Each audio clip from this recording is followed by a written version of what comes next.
Alors bonjour à tous, bienvenue sur cette vidéo. Aujourd'hui on va discuter des équations de Maxwell, donc de l'électromagnétisme.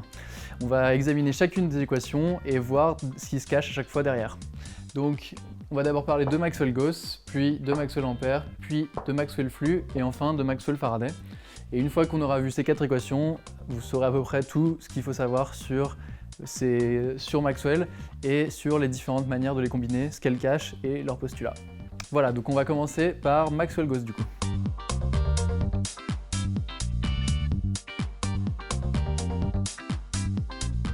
Alors, donc la loi de Maxwell-Gauss, celle qui dit que la divergence de E vaut ρ sur epsilon 0 avec ρ, la densité volumique de charge.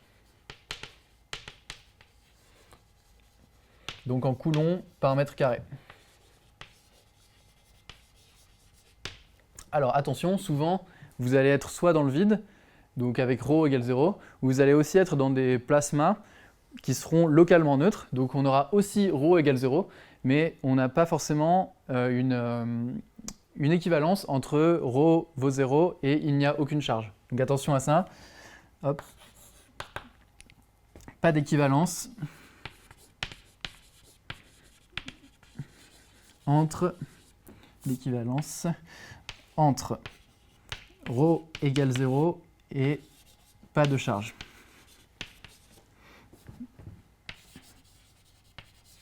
Donc la vraie explication, c'est si ρ vaut 0, alors le milieu est localement neutre. Donc le milieu est localement neutre. Et ça, c'est équivalent à ρ égale 0. Mais absolument pas avec la présence de charge. Tout, en fait, est contenu dans le localement ici.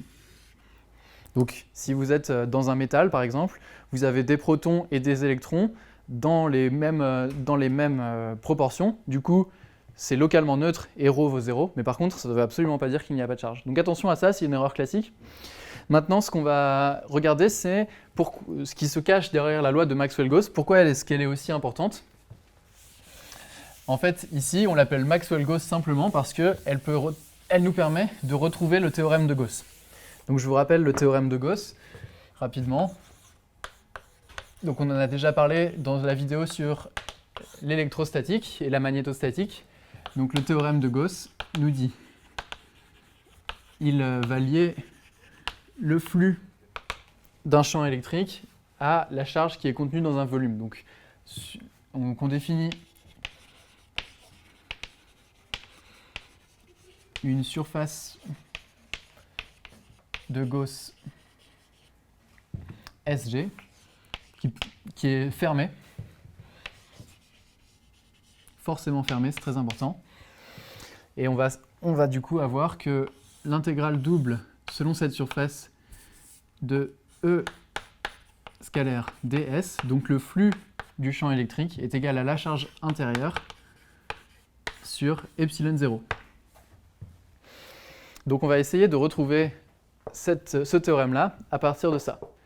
Donc on voit ici, donc si on travaille sur le membre de droite par exemple, donc ici on a une charge sur une constante, sur epsilon 0. De deux côtés on a notre epsilon 0, donc ça c'est déjà une difficulté en moins. Et on voit qu'on a ici une densité volumique de charge, donc une charge par unité de volume, et ici une charge. Donc on voit aussi qu'on a l'apparition ici d'une intégrale à gauche, donc il va falloir qu'on trouve une intégration optimale. Donc ici, comme là on a une charge et là une charge par unité de volume, on va définir un volume et intégrer dans ce volume. Donc soit un volume V contenu dans une surface S.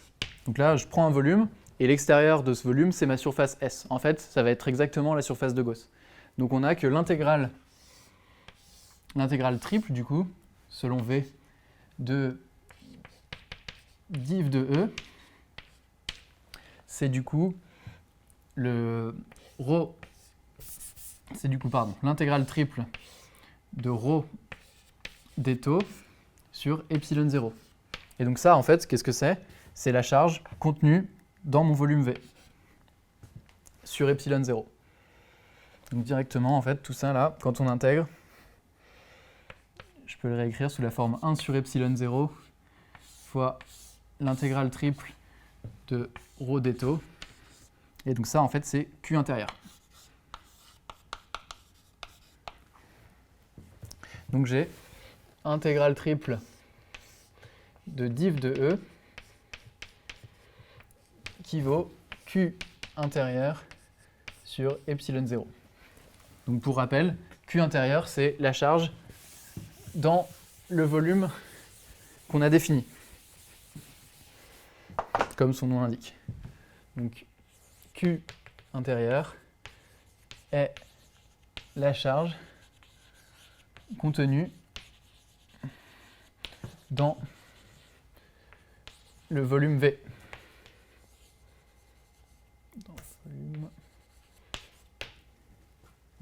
Donc ici, on voit qu'on a réussi à faire apparaître notre Q intérieur sur epsilon 0 de chaque côté. Le problème, c'est qu'on a d'un côté une intégrale selon la surface avec le flux de E, et là j'ai une intégrale triple sur le volume de la divergence de E. Donc là, ce qui nous vient à notre secours, c'est le théorème d'Ostogradsky.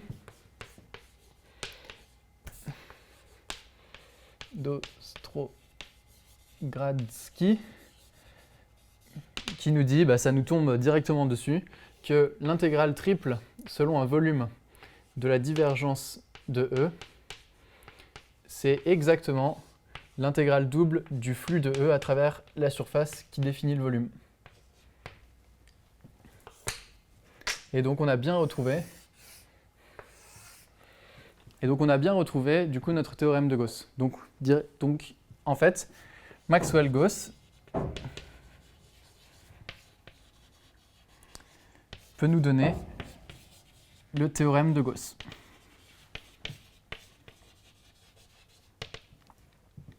Donc, si je le réécris mathématiquement, ça nous dit que div de E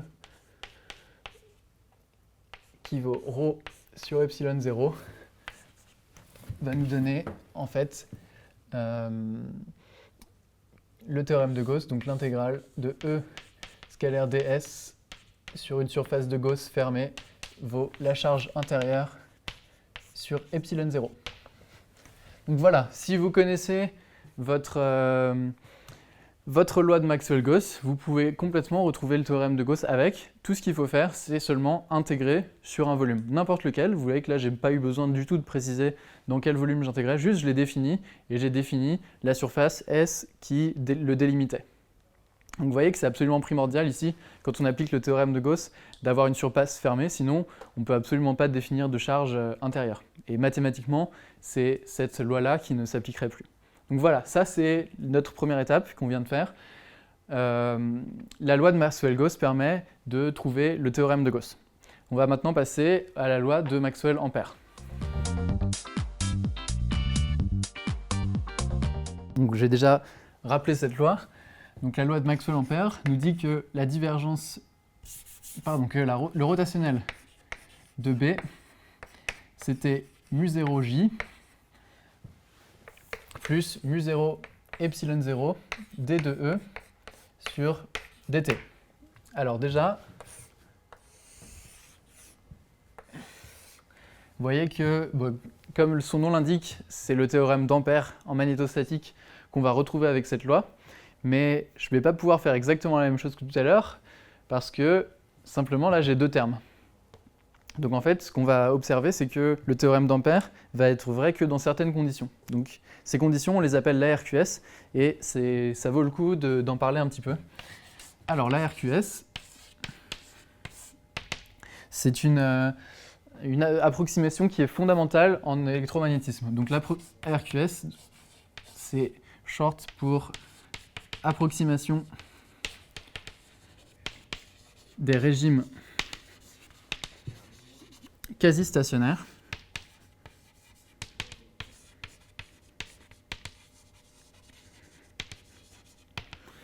Alors, en fait, mathématiquement, la RQS va nous permettre de négliger ce terme-là devant celui-ci. Alors, dans quelles conditions est-ce qu'elle va être valable? Donc, les conditions.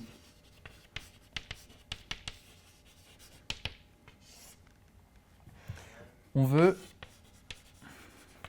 Alors, je vais me mettre dans la position de quelqu'un qui ne se souvient plus des positions de la RQS et qui voudrait les retrouver.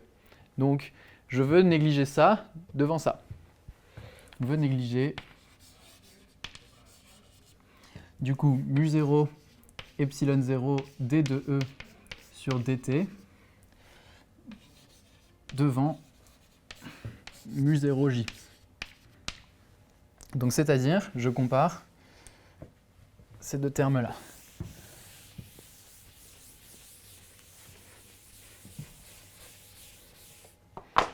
Donc, en fait, on compare... Du coup, comme de chaque côté, il y a mu0, je vais comparer epsilon 0 d de e sur dt et j.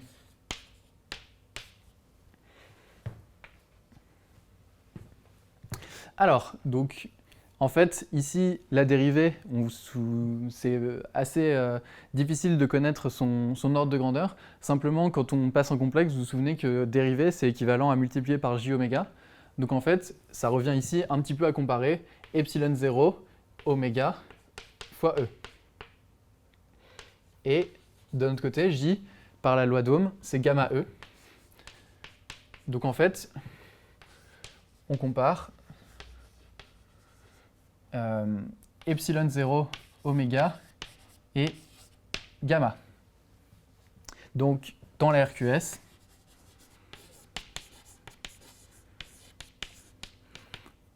on a, donc dans la RQS, je vous rappelle qu'on a ça qui est négligeable devant mu0j. Donc c'est ce qu'on appelle en fait le courant de déplacement qui est négligeable devant le courant normal. Donc dans la RQS, on a du coup gamma qui est très grand devant epsilon 0 oméga. Donc ça va nous donner simplement les conditions de la RQS. Donc quand est-ce que ça va être valable? Alors soit si gamma est très grand, soit si oméga est faible. Donc en fait, c'est un petit peu les deux à la fois. Donc la RQS va être valable dans les bons conducteurs et si la fréquence n'est pas trop grande. Donc ARQS valable si gamma grand, donc dans les bons conducteurs,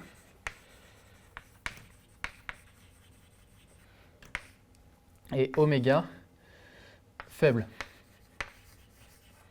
Ou au moins pas trop élevé.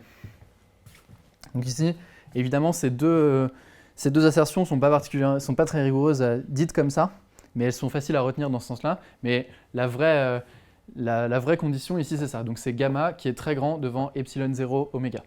Parce que généralement, on préfère dire gamma grand devant quelque chose et oméga faible devant quelque chose. Mais juste, si vous retenez déjà que la RQS est valable pour des bons conducteurs et pour des fréquences pas trop grandes, déjà c'est plus qu'il n'en faut.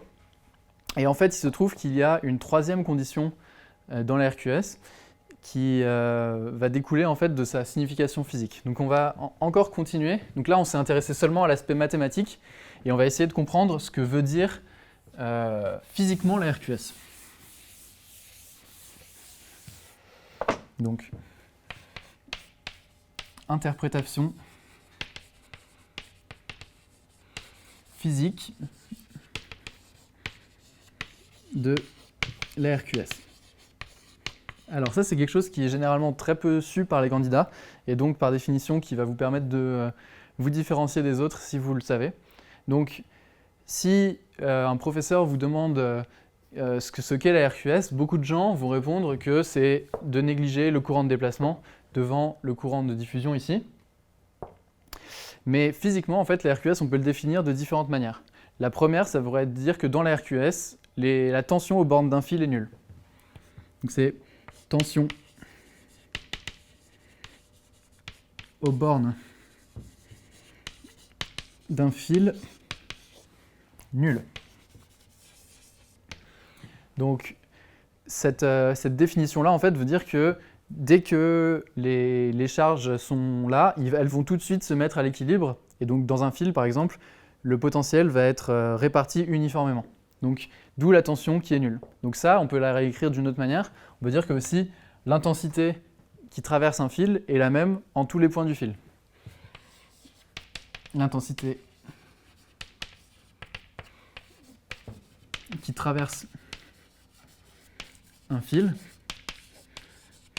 est la même en tout point du fil. Alors, donc regardons un petit peu cette deuxième expression. Donc, mettons que l'intensité ne soit pas la même à tous les points du fil. Donc j'ai mon fil, et ici j'ai une intensité I1, et ici j'ai une intensité I2, qui est strictement inférieure à I1. Alors qu'est-ce qui se passe? C'est-à-dire qu'il y a des charges qui arrivent, et donc ça, on a des charges qui arrivent et des charges qui partent. Il y a plus de charges qui arrivent que de charges qui partent. Donc en fait, ce qu'on va observer ici, c'est une accumulation de charges. Tout simplement, si on n'est pas dans la RQS, mathématiquement c'est simple, hein, j'ai beaucoup de charges qui arrivent et moins de charges qui partent. Du coup, j'ai des charges en trop dans mon fil. Donc ça, vous voyez que ça va nier ces deux expressions-là. Et donc en fait, il y a une troisième définition de la RQS qui peut être un peu plus générale, c'est qu'il n'y a aucune accumulation de charge.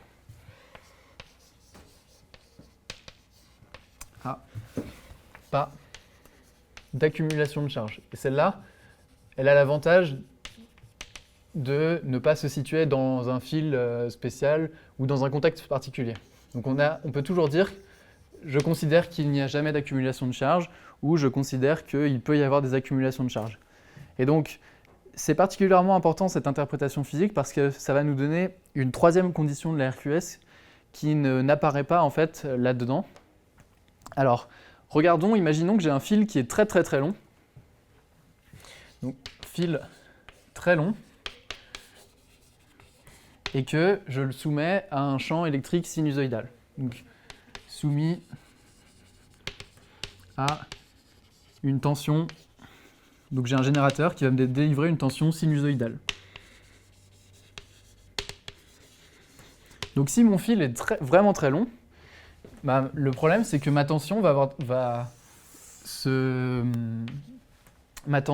va mettre du temps à arriver au bout de mon fil en fait. Donc on va dire si là je trace le potentiel V en fonction de la distance, attention généralement vous avez l'habitude de voir ça en fonction du temps, mais là comme j'ai un fil très très long, je regarde ça en fonction de la distance, du coup je vais observer quelque chose comme ça.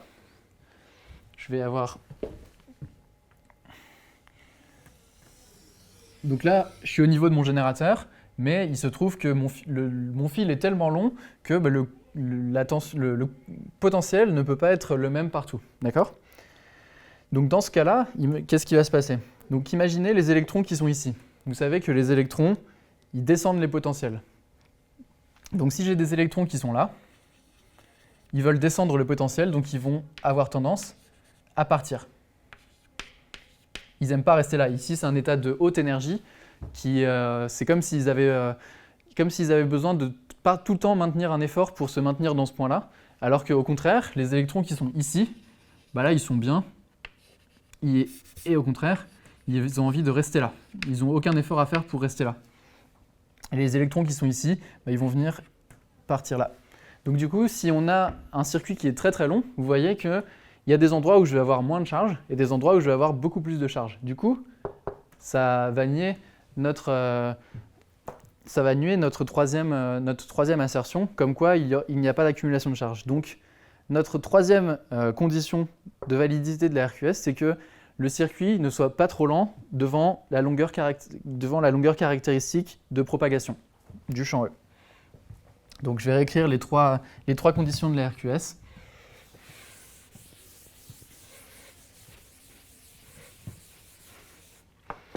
Donc, validité de la RQS. Donc on a dit, c'est valable dans les bons conducteurs pour des fréquences pas trop élevées pas trop élevé. Et enfin, un circuit qui est pas trop long. Donc circuit de dimension faible devant les longueurs caractéristiques. Des longueurs caractéristiques de propagation.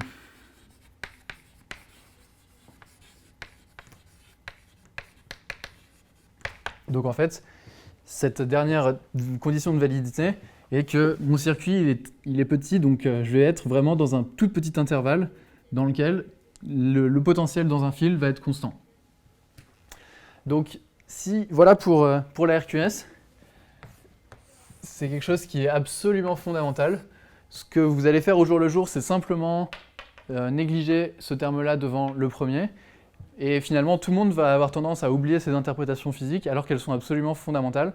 Et si vous vous souvenez des conditions de validité, vous pourrez retrouver quels termes on néglige l'un devant l'autre. Parce que de temps en temps, beaucoup d'élèves font des erreurs sur qui négliger entre ces deux termes. Donc mettons que je me situe dans la RQS. Donc dans la RQS, on a dit, on a le rotationnel de B qui vaut mu0j. Et donc là, je vais pouvoir faire la même étape que pour le théorème de Gauss et retrouver en fait le théorème d'Ampère à partir de ça.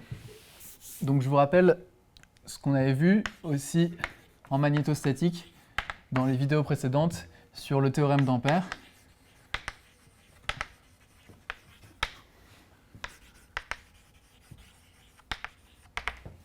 Donc le théorème d'Ampère, il nous lie l'intégrale de B suivant un contour fermé à mu0 et I enlacé. I enlacé, je vous rappelle que c'est l'intensité qui va traverser la surface définie par le contour. Donc comment est-ce qu'on va obtenir ça? Comme tout à l'heure, on avait la densité volumique de charge et la charge d'un côté. Là, on a une densité de courant, et ici, on a seulement un courant. Donc la relation entre J et I, c'est que I est l'intégrale de J selon une surface. Donc je définis une surface. Définissons une surface S basée sur un contour C. Donc vous voyez que là, en fait, je peux définir plusieurs surfaces S à partir d'un même contour. Donc, par exemple, si je prends un contour circulaire comme ça, ma surface S, ça peut être vraiment la surface la plus simple comme ça. Mais ça peut être aussi une surface un peu plus bizarre, basée, une espèce de partie de sphère définie comme ça. Donc à partir du moment où je définis un contour, je pourrais définir plusieurs surfaces, ça ne va absolument rien changer. Donc comme tout à l'heure, je vais intégrer du coup sur cette surface. Donc l'intégrale sur S de rotationnel de B, du coup c'est l'intégrale, rotationnel de B scalaire ds, du coup c'est l'intégrale double de mu0j, et ça c'est exactement mu0 I enlacé par définition. Donc je vous rappelle, ce qu'on a utilisé, c'est que I, c'est toujours l'intégrale de J scalaire ds.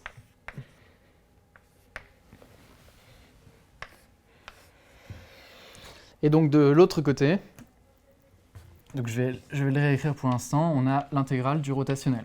Donc tout à l'heure, on a utilisé le théorème d'Ostogradsky qui nous donnait une relation entre l'intégrale de la divergence de E et le flux de E à travers une surface. Là, c'est la loi de Stokes qui va nous donner la réponse. Donc, le théorème de Stokes nous dit que l'intégrale du rotationnel de B, pardon, scalaire ds encore, cette fois c'est l'intégrale de B le long d'un contour fermé dl. Et je suis retombé exactement sur mon théorème d'Ampère, donc j'obtiens que du coup l'intégrale de B dl est égale à mu0 i enlacé. Donc de la même manière que tout à l'heure, si je pars de Maxwell Ampère, j'arrive au théorème d'Ampère.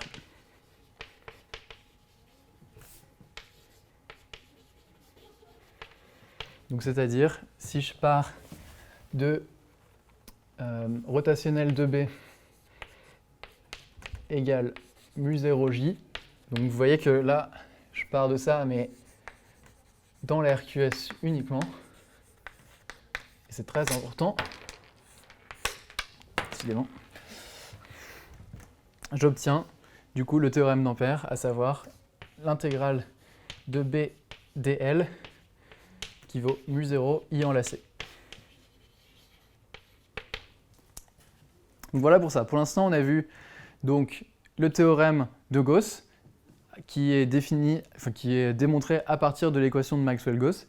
Et on a vu qu'on pouvait faire exactement la même chose avec l'équation de Maxwell-Ampère. Donc on pouvait trouver le théorème d'Ampère à condition de nous situer dans la RQS. Donc vous voyez, ce n'est pas forcément quelque chose qu'on vous avait dit au départ dans vos chapitres d'électrostatique et de magnétostatique, mais le théorème d'Ampère est valable seulement dans la RQS. Alors attention, c'est pas forcément une approximation qui est très restrictive, puisque généralement dans les circuits qu'on va étudier, on sera à peu près toujours dans la RQS, mais c'est important à garder en tête quand même que le théorème d'Ampère est valable seulement dans la RQS. Alors maintenant, du coup, on va passer sur la loi de Maxwell-Flux.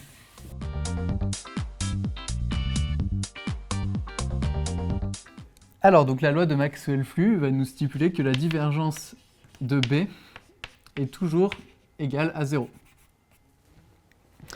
Alors, pourquoi est-ce qu'on appelle ça la loi de Maxwell-Flux? Simplement, en fait, si on fait le même raisonnement que tout à l'heure, on avait divergence de E égale ρ sur epsilon 0. Si je fais le même raisonnement que tout à l'heure, je vais simplement avoir que le flux de B à travers n'importe quelle surface est nul. Avec le même raisonnement que tout à l'heure. Donc ça nous donne que le flux de B à travers une surface fermée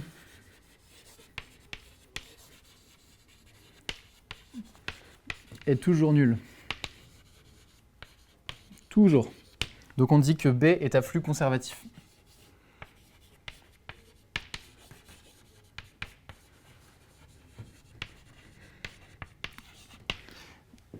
Donc c'est un petit peu comme si vous aviez de l'eau qui traversait une conduite. Si la conduite est imperméable, vous n'avez pas de perte le long de la conduite. Donc là, c'est exactement la même chose. Si je fais le flux de B à travers toute une surface, on ne va jamais avoir de perte. À l'inverse, si on a des présences de charge, le flux du champ E ne sera pas conservatif. Donc ça, c'est tout ce qu'on peut dire de la loi de Maxwell-Flux. Et enfin, la loi de Maxwell-Faraday.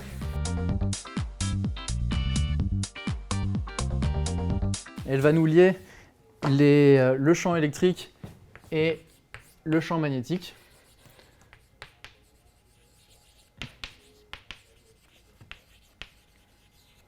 Donc la loi de Maxwell-Faraday, c'est que le rotationnel de E,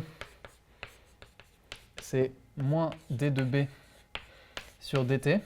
Et ici, c'est une loi qui, en fait, est la base de l'induction. Maintenant, ce n'est plus au programme, mais elle me permet de définir la loi de Faraday.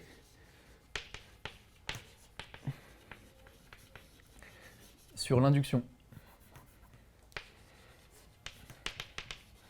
Donc en fait, la loi de Faraday, c'est une loi que vous n'étudiez plus maintenant, mais qui lie la tension aux bornes d'un fil ou aux bornes d'un circuit avec la variation du flux du champ B sur ce circuit-là. Mais cette loi n'est plus au programme, donc pas forcément besoin de retenir ça. Vous pouvez retenir éventuellement que cette loi est la base du coup de la théorie de l'induction. Voilà, donc on a vu les 4 différentes lois de Maxwell et leurs différentes applications. Donc ce que vous pouvez retenir de ça, c'est que de Maxwell-Gauss et de Maxwell-Ampère, on peut extraire les théorèmes de Gauss et les théorèmes d'Ampère. On peut retenir aussi la RQS, qui est très important, ses conditions de validité et ce qu'il veut dire physiquement. Voilà, Maxwell-Flux et Maxwell-Faraday sont des lois qui ont un petit peu moins d'importance physiquement, mais elles ont quand même leurs utilités dans la physique. Donc on peut voir que le B est à flux conservatif, contrairement à E, et que les phénomènes d'induction vont provenir de la loi de Maxwell-Faraday. Voilà, donc maintenant vous connaissez tout sur les équations de Maxwell. Merci d'avoir suivi cette vidéo et puis à bientôt.